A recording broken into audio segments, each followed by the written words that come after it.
നീയാണോ? അതെ, ഞാനാണ്. മോദി സർക്കാർ എന്ത് തീരുമാനം എടുക്കുന്നുണ്ടെങ്കിലും അത് അന്തസ്സായി എടുക്കും, അതെടുത്തിട്ടേ തീരുമാനിക്കൂ, ആ തീരുമാനം നടപ്പാക്കുകയും ചെയ്യും. അതൊക്കെ കുറെ കേട്ടിട്ടുണ്ട്. ഞങ്ങൾക്കൊരു ബലക്ഷയം സംഭവിച്ചില്ല. ബലക്ഷയം മോദി സർക്കാരിന് സംഭവിക്കണമെന്ന് ആഗ്രഹിക്കുന്നവരുടെ മനസ്സിലും നാവിലും അതുണ്ടാവും. അത് പറഞ്ഞ് നാട്ടുകാരുടെ വിദ്വേഷം പരത്തേണ്ട ആവശ്യമില്ല. അതുകൊണ്ട് ഒരു ബലക്ഷയവും ഞങ്ങളുടെ സർക്കാരിന് ഇല്ല എന്നും കൂടി ഞാൻ പറഞ്ഞു നിർത്തുന്നു. അങ്ങനെയൊക്കെ വഴിയില്ല.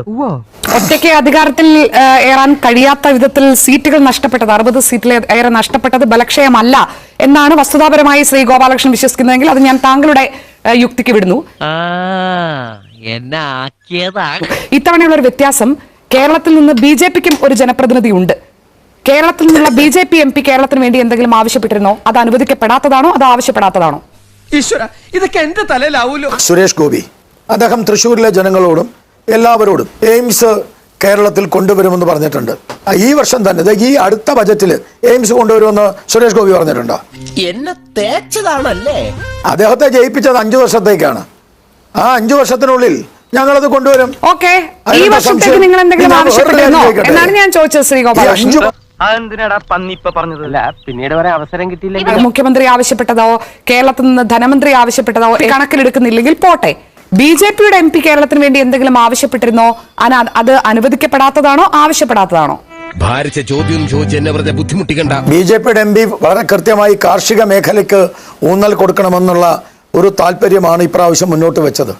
കൊള്ളാം, നല്ല ഫ്രഷ് ഐഡിയ. കേരളത്തിന് വേണ്ടി പാക്കേജ് നൽകണമെന്ന് പറയാനുള്ള അവകാശം, അല്ലെങ്കിൽ അത് പറയേണ്ട കാര്യവും സുരേഷ് ഗോപിക്കില്ല.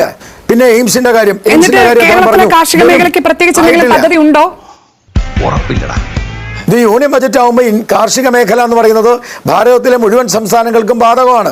ഭാരതത്തിലെ മുഴുവൻ കാർഷിക മേഖലയ്ക്കും വേണ്ടിയുള്ള ആവശ്യമാണ്, കേരളത്തിന് വേണ്ടിയല്ല. ചർച്ചയുടെ തുടക്കത്തിൽ താങ്കളാണ് പറഞ്ഞത് കേരളത്തിന് വേണ്ടി വളരെ സ്പെസിഫിക് ആയ ഒരു ആവശ്യം കേന്ദ്രത്തിന് മുന്നിലെത്തിയില്ല എന്ന്, അല്ലെ? കേരളത്തിൽ നിന്ന് BJPക്കും ഒരു MP ഉണ്ട്. അദ്ദേഹം കേരളത്തിന് വേണ്ടി എന്തെങ്കിലും നിർദ്ദേശങ്ങൾ ഈ കേന്ദ്ര ബജറ്റിനായി നൽകിയിട്ടുണ്ടോ, അത് പരിഗണിക്കപ്പെട്ടിട്ടുണ്ടോ എന്നാണ് ചോദിച്ചത്. ഞങ്ങളൊന്നും കാണുന്നുമില്ല, കേൾക്കുന്നുമില്ല. ശ്രീ സുരേഷ് ഗോപി MP എന്ന നിലയിൽ കേരളത്തിന് വേണ്ടി മുന്നോട്ട് വെച്ച ആവശ്യങ്ങൾ, സുരേഷ് ഗോപി കേരളത്തിന് വേണ്ടി മുന്നോട്ട് വെച്ച ആവശ്യങ്ങൾ നല്ലല്ലോ ഞാൻ പറഞ്ഞത് സുരേഷ് ഗോപി കാർഷിക മേഖലയെ കുറിച്ച് പറഞ്ഞിട്ടുണ്ട്.